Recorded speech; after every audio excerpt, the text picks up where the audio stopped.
ഇതിപ്പോൾ റീ റിലീസിന്റെ സമയമാണ്. മലയാളത്തിൽ മാത്രമല്ല, ഇന്ത്യൻ സിനിമയിൽ മൊത്തത്തിൽ റീ റിലീസ് ട്രെൻഡിങ് ആവാൻ തുടങ്ങിയിട്ട് കുറച്ച് വർഷങ്ങളെ ആവുന്നുള്ളൂ. റീ റിലീസിംഗിന് എത്തുന്ന എല്ലാ ചിത്രങ്ങളും വിജയിക്കാറില്ല. അതേസമയം ചില ചിത്രങ്ങൾ വീണ്ടും ബിഗ് സ്ക്രീനിൽ മികച്ച വിജയം സൃഷ്ടിക്കാറുമുണ്ട്. ഇപ്പോഴിതാ ആ കൂട്ടത്തിൽ ഇടം പിടിച്ചിരിക്കുകയാണ് ഒരു ഹിന്ദി ചിത്രവും. രൺബീർ കപൂർ, ദീപിക പദുകോൺ എന്നിവരെ പ്രധാന കഥാപാത്രങ്ങളാക്കി അയൺ മുഖർജി രചനയും സംവിധാനവും നിർവഹിച്ച ഏ ജവാനി ഹേ ദിവാനിയാണ് ആ ചിത്രം. 2013 ചിത്രം ആദ്യമായി തിയേറ്ററുകളിൽ എത്തിയത്. ആ സമയത്ത് തന്നെ വലിയ ബോക്സ് ഓഫീസ് കളക്ഷനും ചിത്രം സ്വന്തമാക്കിയിരിക്കുകയാണ്.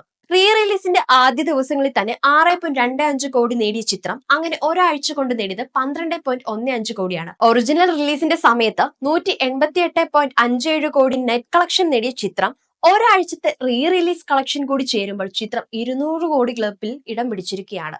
അങ്ങനെ ബോളിവുഡിൽ 200 കോടി ക്ലബിൽ ഇടം പിടിച്ചിരിക്കുന്ന 43ാമത്തെ ചിത്രമാണ് ഏ ജവാനി ഹേ ദിവാനി.